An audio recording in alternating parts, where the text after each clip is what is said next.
Assalamualaikum warahmatullahi wabarakatuh.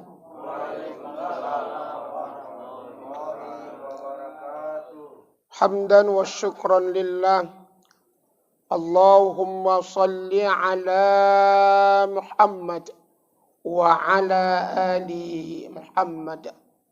Amma ba'd. Qala Allah Ta'ala fi kitabihil karim.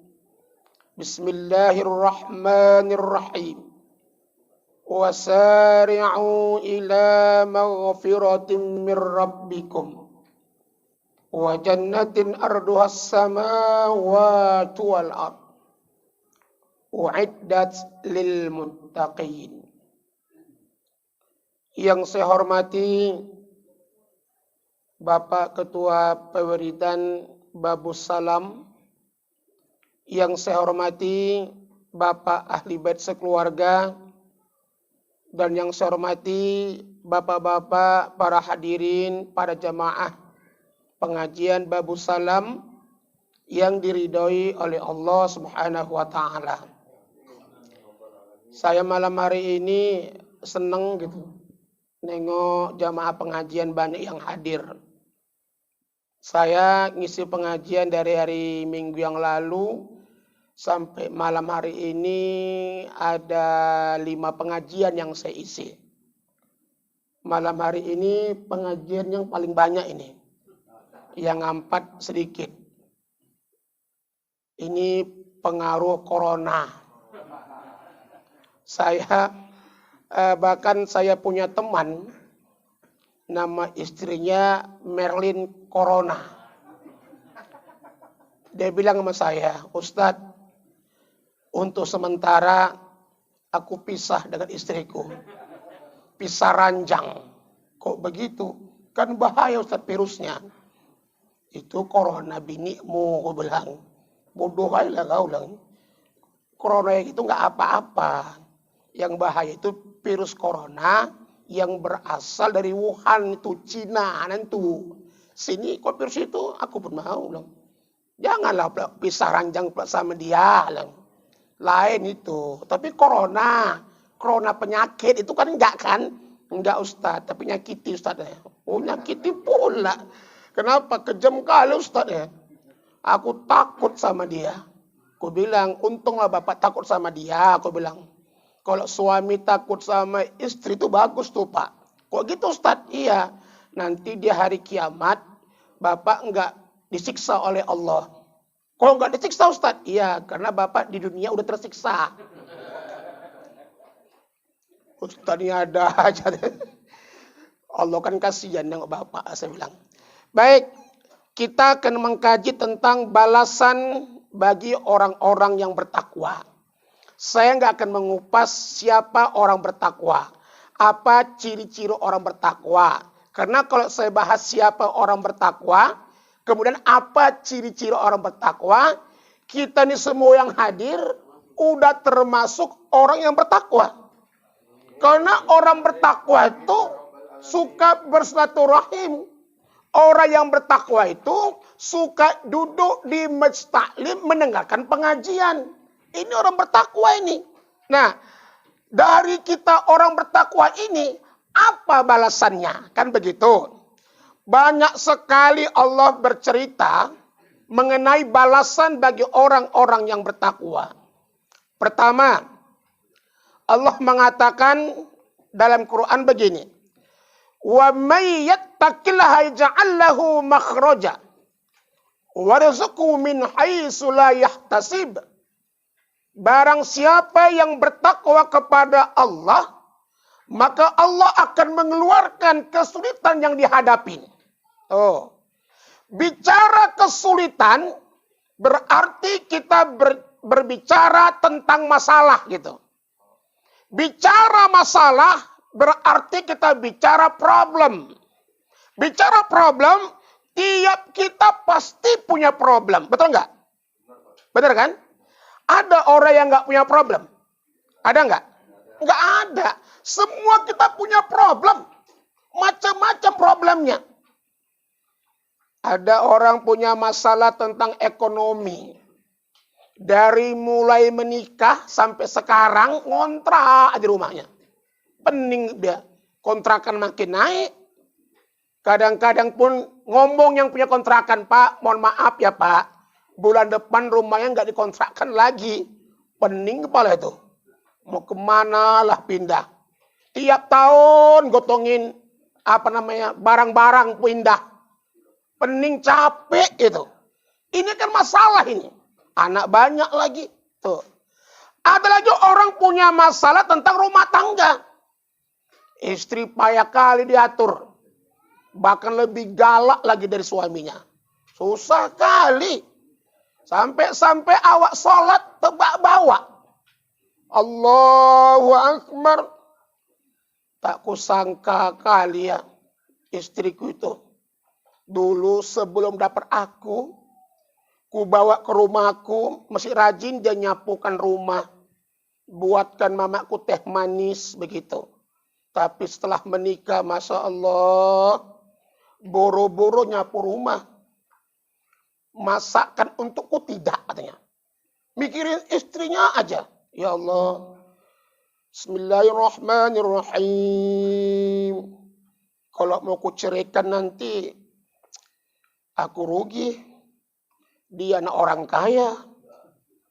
Waduh, gimana hal ini? Ar-Rahmanir-Rahim. Kalau nggak kuceraikan makan hati. Mentiko kali ngomongnya. Maliki yaumiddin. Apa aku racun aja ya cepat mati. Biar dapat warisan aku begitu. Akhirnya apa? Kita lupa. Ya ini udah berapa rakaat ya? 3 apa 4 nih. Bingung. Iya kan? Masalah besar itu. Ada kita punya masalah sama anak kita. Anaknya bandal kali. Susah diatur. Bahkan anaknya menjadi biang kerok di masyarakat. Sampai malu orang tua yang mau berangkat ke masjid. Sampai berhenti orang tua ikut pengajian. Kenapa? Gara-gara anak. Ada begitu. Apalagi, nih, yang paling santer sekarang ini. Bangsa kita bahkan dunia internasional punya masalah besar tentang yang namanya virus corona ini. Masya Allah. Ini menjadi momok yang menakutkan bagi dunia internasional. Bukan Indonesia aja begitu.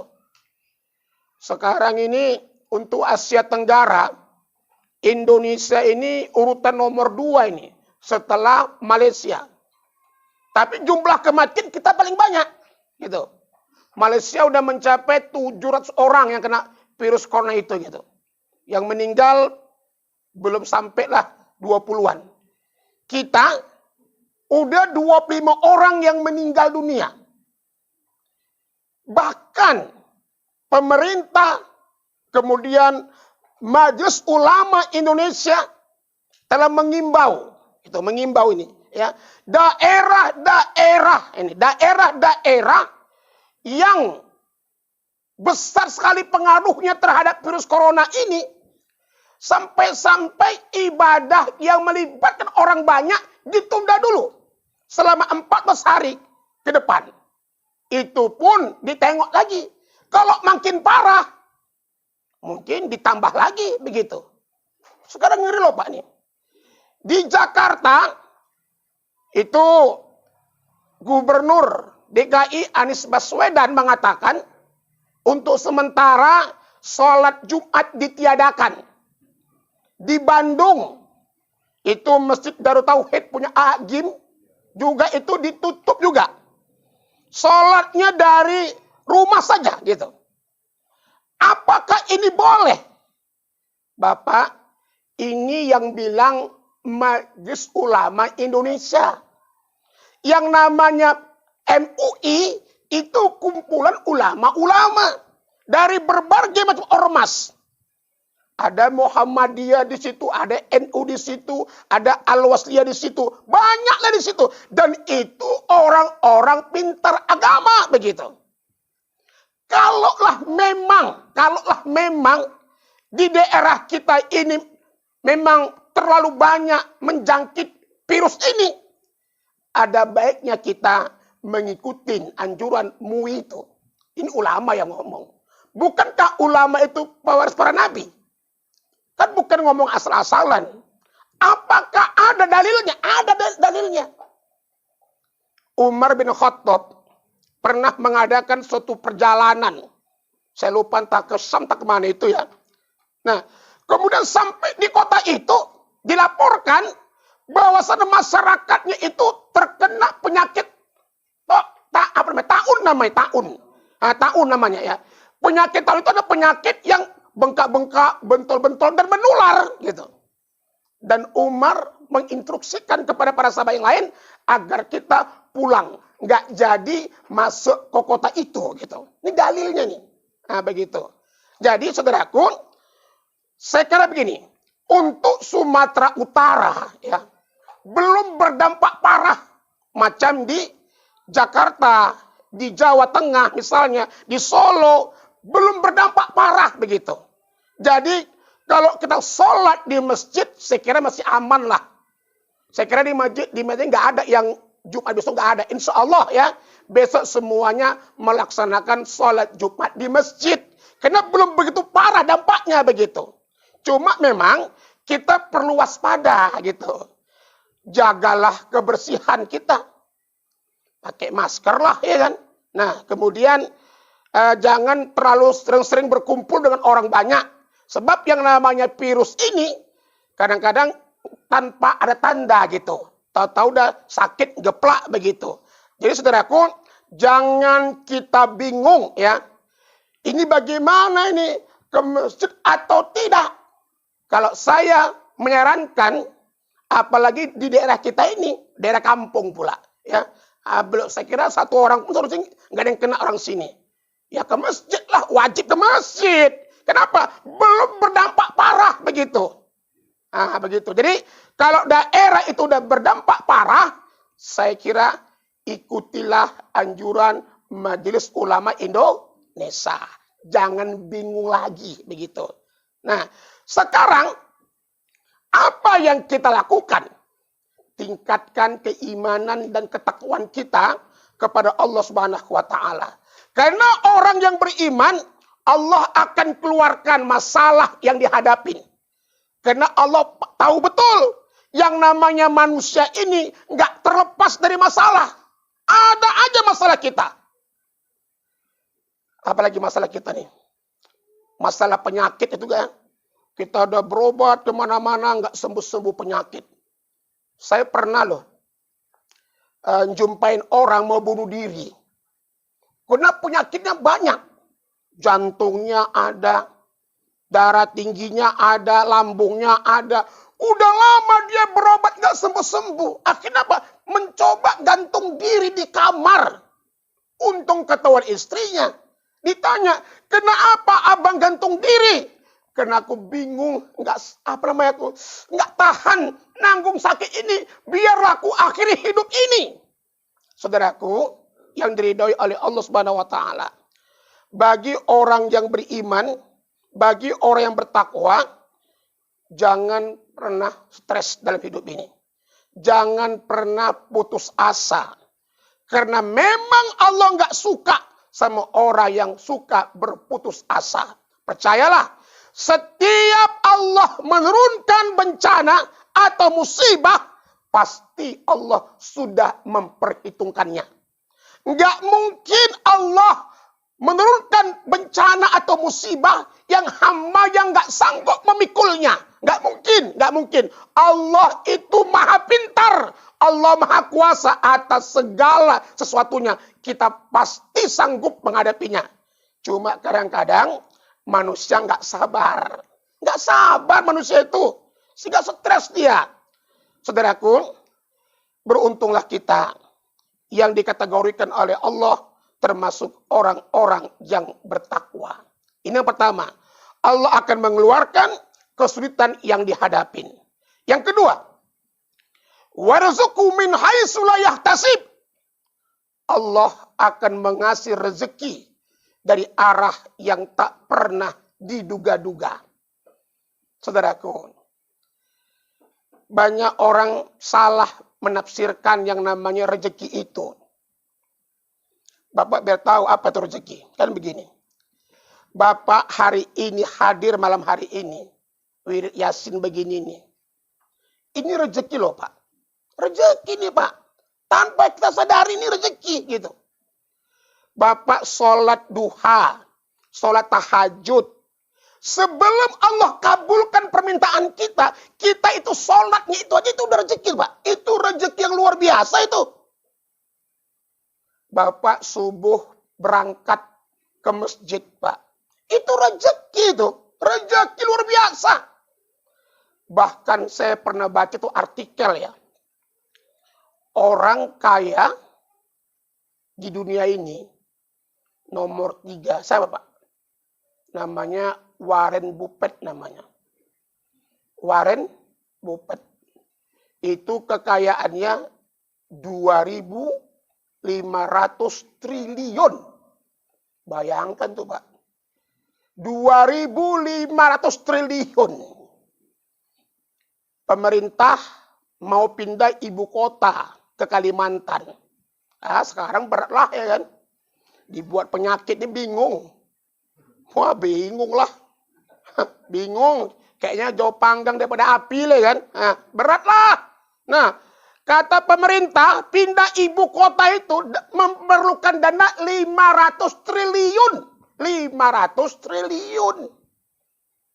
Waduh, makanya jangan heran. Apa namanya? Semua dinaikkan. Pajak naik, ya kan? BPJS, untung ada corona ini. Untung juga emang ya.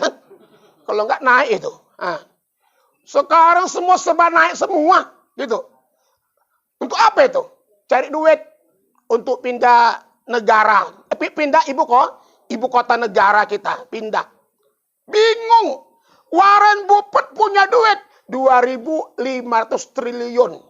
Ini orang bisa bangun negara ini orang. Itu nomor 3 Pak. Yang nomor 2 ada namanya Bill Gates namanya. Bill Gates itu tuh punya uang 3.000 triliun. Itu 3.000 triliun ya.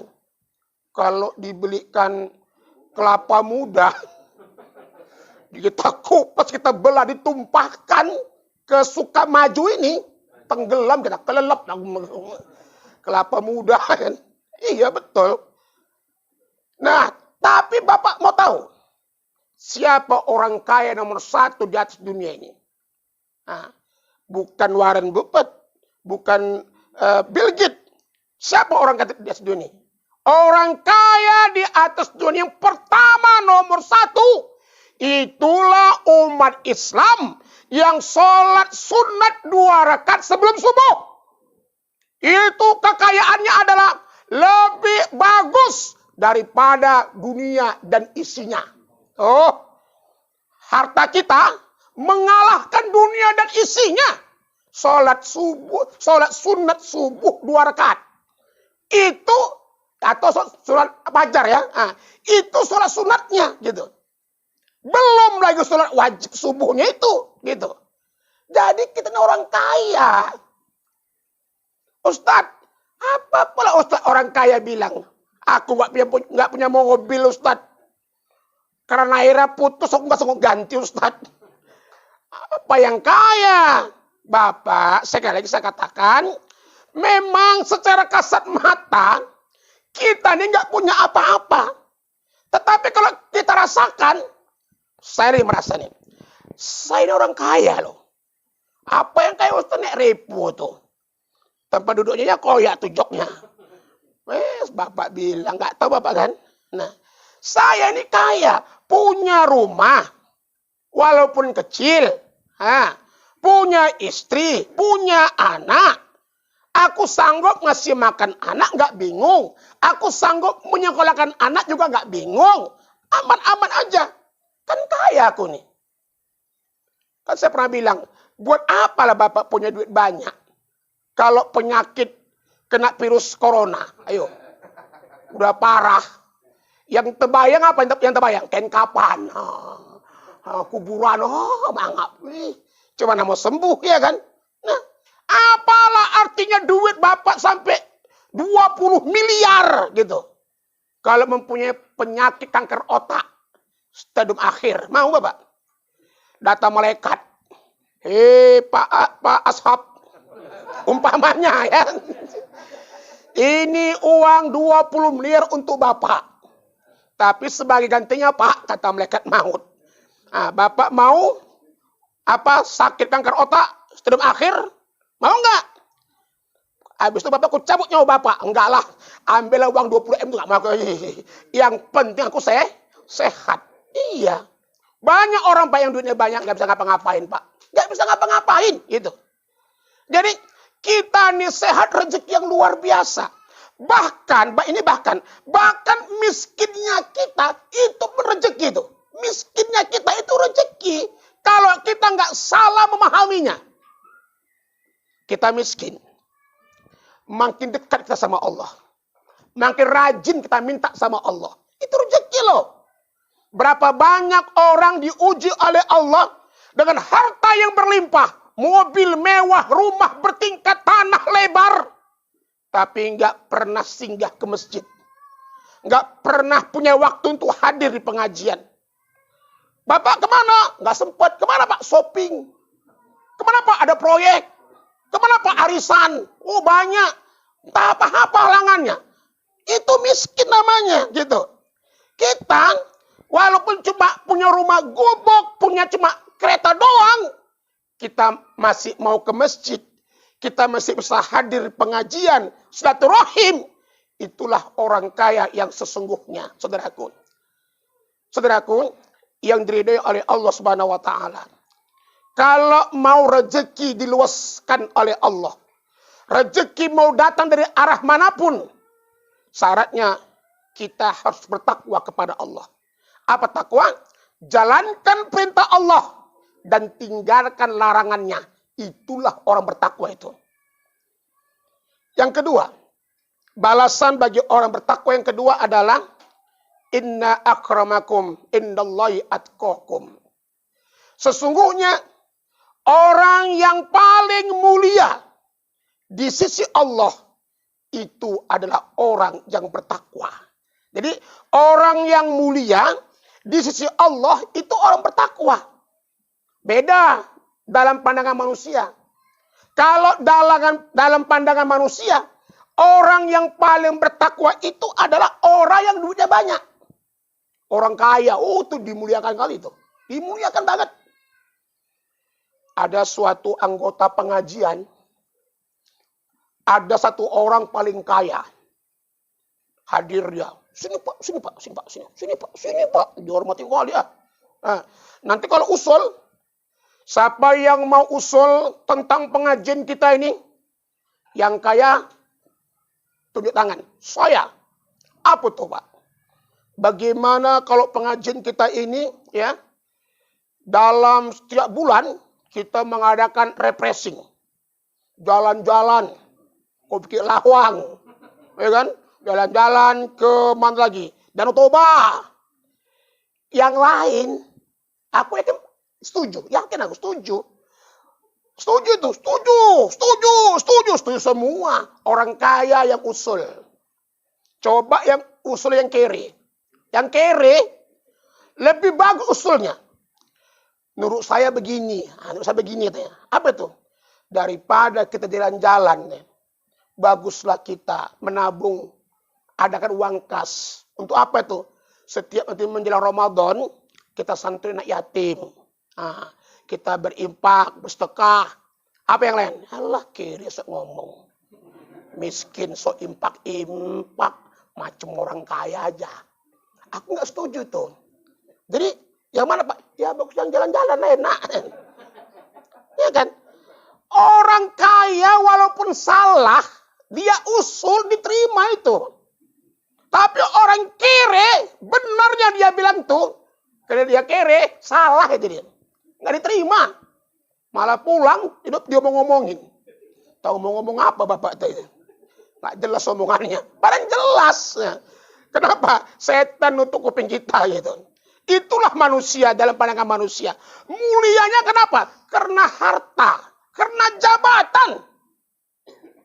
Ada, nanti calon bupati akan datang. Sibuk gitu, sibuk. Masih calon itu. Belum jadi, masih calon. Nah, jadi Bapak Ibu, malam hari ini pengajian kita akan kedatangan tamu. Calon bupati Deli Serdang. Nah, udah. Kita dengar suara sirene polisi. Itu dua. Semuanya berdiri semuanya. Masih calon. Nah, nanti begitu hari penyucukan, kalah dia. Datang kemari, nggak open itu. Nggak open, nggak apa-apa. Ya kan, kena jabatan itu. Yang datang gubernur, sibuk tuh. Berdiri semua, salaman. Pak, ya Allah Rabbi. Coba Ustadz yang datang. Aku yang datang, mana ada gini-gini. Nggak ada itu. Iya, sekarang aku maklumilah, mungkin corona ya kan. Mungkin corona maklum ya kan. Tapi aku nggak kena virus ya. Aman aku nih, betul.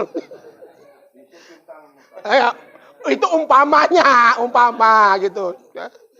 Nggak mesti ya. Jangan dilebih-lebihkan. Itu hanya ilustrasi aja itu. Ya. Baik. Jadi ternyata kita ini semua dimuliakan oleh Allah. Kalau Allah sudah memuliakannya, nggak pandang bulu. Mau dia miskin kek, mau dia melarat kek, mau dia orang kaya kek, semua mulia dalam pandangan Allah Subhanahu wa taala. Yang kaya bisa mulia kalau hartanya dipergunakan di jalan Allah Subhanahu wa taala. Yang miskin bisa mulia juga kalau kemiskinannya tidak menjadi halangannya untuk taat kepada Allah Subhanahu wa taala. Yang miskin pun bisa nggak terhormat. Kalau dia miskin, apa namanya itu? Jauh dari Allah. Udahlah miskin, sombong lagi. Udahlah miskin, sok paten lagi, mentiko lagi. Apa dipilih? Karena gini, manusia ini terbagi kepada 4 golongan katanya. Pertama apa? Ada orang itu bahagia di dunia, bahagia di akhirat. Siapa itu? Itulah para nabi, para rasul, para sahabat itu. Itu udah pasti tuh. Bahagia dunia, bahagia di akhirat itu. Orang kaya yang soleh, orang kaya yang taat, itu bahagia dunia, bahagia akhirat itu. Yang kedua, ada orang itu bahagia di dunia, celaka di akhirat. Siapa itu? Itulah Cina-Cina itu. Ya kan? Yang punya panglong itu. Toko emas. Tapi nggak beriman. Iya. Di dunia mereka bahagia. Karena surga bagi mereka. Di akhirat celaka mereka. Gitu. Tapi masih mendingan orang itu ya kan. Pernah bahagia orang itu. Walaupun di dunia. Di akhirat dia miskin. Seri. Gitu. Yang lebih parah awak. Di dunia kere, di akhirat kere juga itu. Ini siapa? Ini orang kaya yang sombong itu. Atau orang miskin yang orang miskin yang sombong, orang miskin yang nggak mau ibadah gitu. Udahlah di dunia kere, rumah di pinggir sungai, kalau hujan hanyut terbawa air, dibangun lagi, sombong lagi. Aduh, ini tahap apa lagi? Di dunia dia kere, di akhirat tambah kere lagi tuh. Nauzubillah lah. Kalau yang tadi kafir masih mendingan. Di dunia dia pernah naik Alphard, ya kan? Naik Fortuner gitu, Lamborghini gitu. Nanti akhirnya celaka. Serilah, satu lumayan lah. Kita nih yang belum jelas ini. Di dunia belum bahagia, di akhirat belum tentu juga gitu kan. Makanya kita bertakwa begitu sama Allah SWT. Ada orang yang di dunia miskin gitu. Di akhirat dia kaya. Siapa itu? Anak yatim. Ya kan? Orang-orang miskin. Di dunia orang fakir.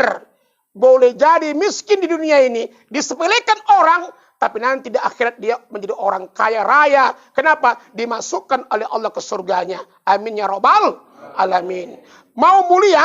Tingkatkan keimanan dan ketakwaan kita kepada Allah Subhanahu wa taala. Yang ketiga. Sekaligus yang terakhir. Setengah jam udahlah ngapain lama-lama kali. Nah. Apa balasan bagi orang yang bertakwa itu? Wasari'u ila maghfiratin min rabbikum. Wa jannatin arduas samawati wal ard. U'iddat lil muttaqin.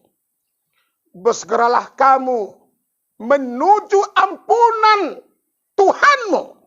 Dan surga yang luasnya seluas langit dan bumi.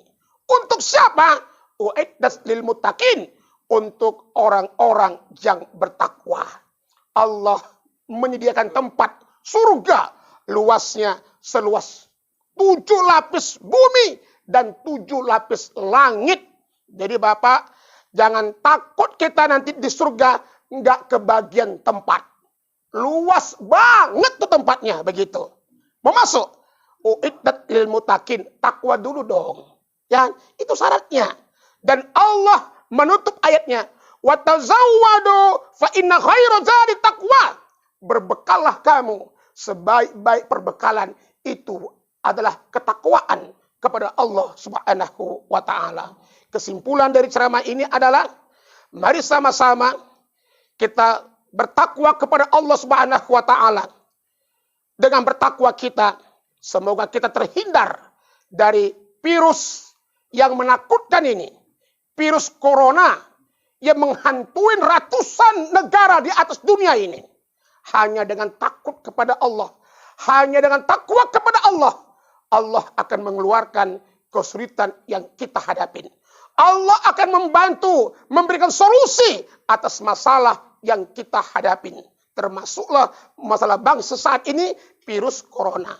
Yang kedua adalah, orang bertakwa tidak perlu bingung kalau ada musibah, kalau ada malapetaka. Karena bagi orang bertakwa, setiap musibah, setiap malapetaka itu ujian dari Allah Subhanahu wa taala. Kenapa? Allah hadir menguji kita sampai di mana keimanan kita kepada Allah Subhanahu wa taala.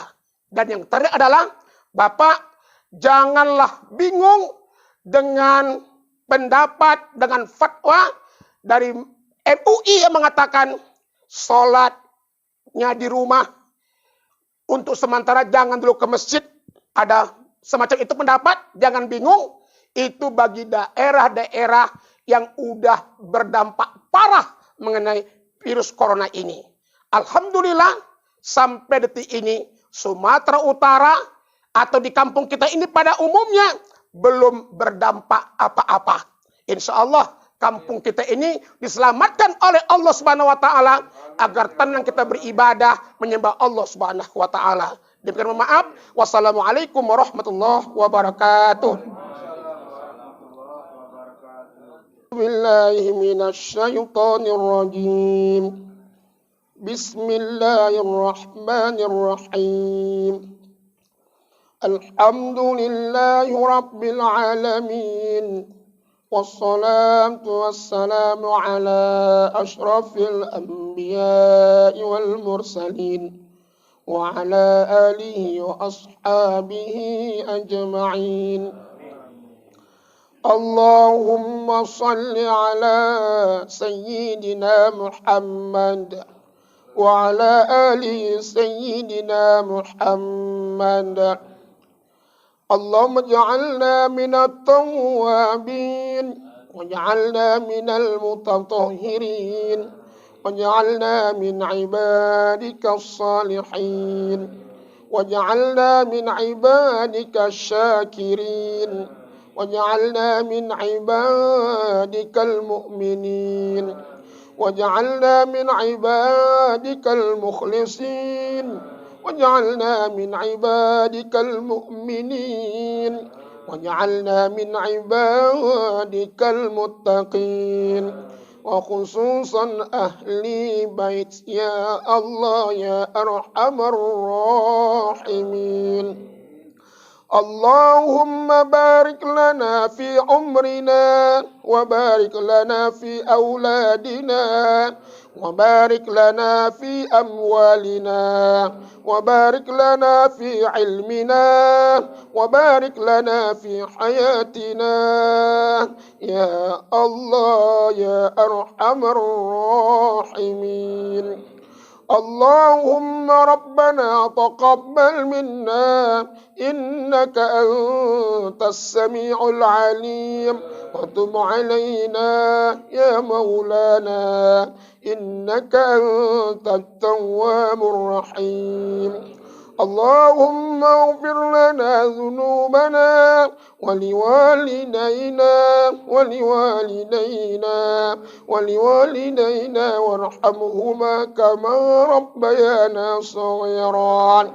اللهم اغفر المؤمنين والمؤمنات والمسلمين والمسلمات وخصوصا لروح المرحوم أبينا سرفدي بن وردين ولروح المرحوم أبينا رجالي أخير بن أخير علي ولروح المرحومة أمنا رسمة بنتي خير ولروح المرحومة غازية بنتي المرحوم سرفدي ولروح المرحومة Tiara Sahputri binti Rami waliruhi almarhum Rahmat Saputra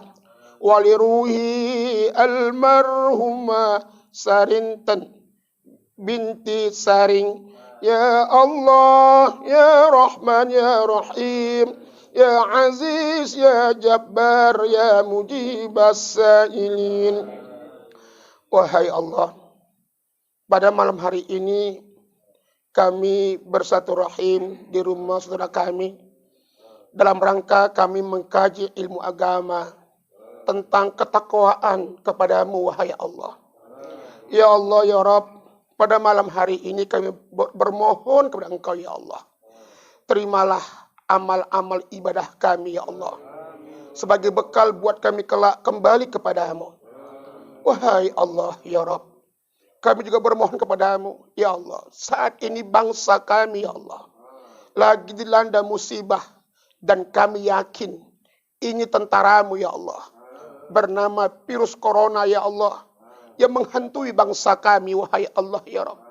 Ya Allah, Engkau yang menurunkan penyakit, tentu Engkau pula yang bisa menyembuhkannya, ya Allah.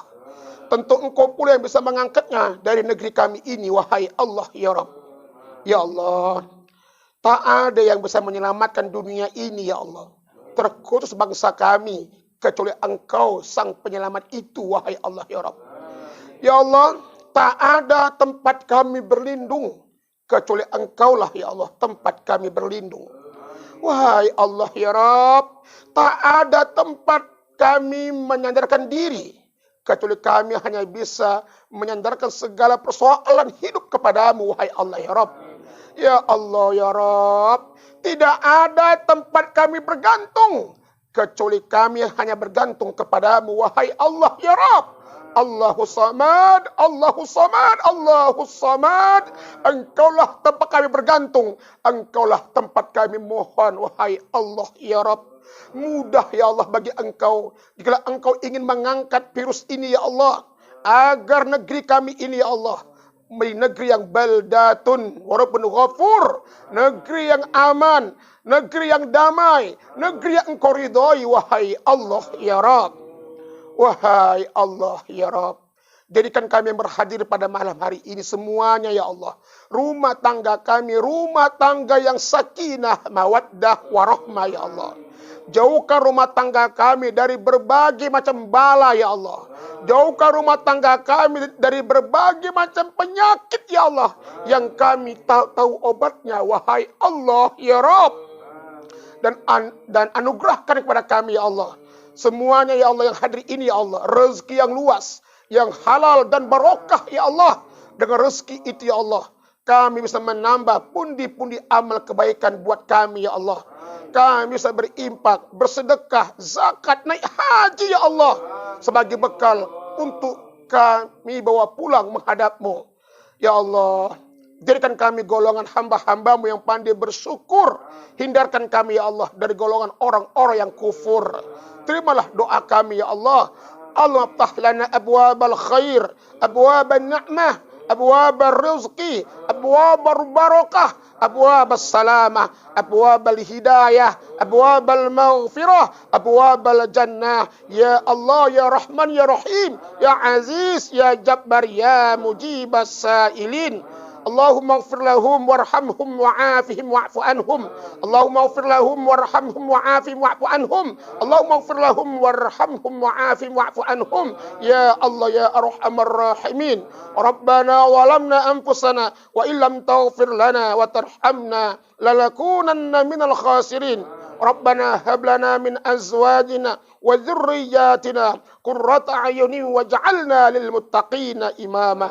ربنا آتنا في الدنيا حسنة وفي الآخرة حسنة وقنا عذاب النار والحمد لله رب العالمين.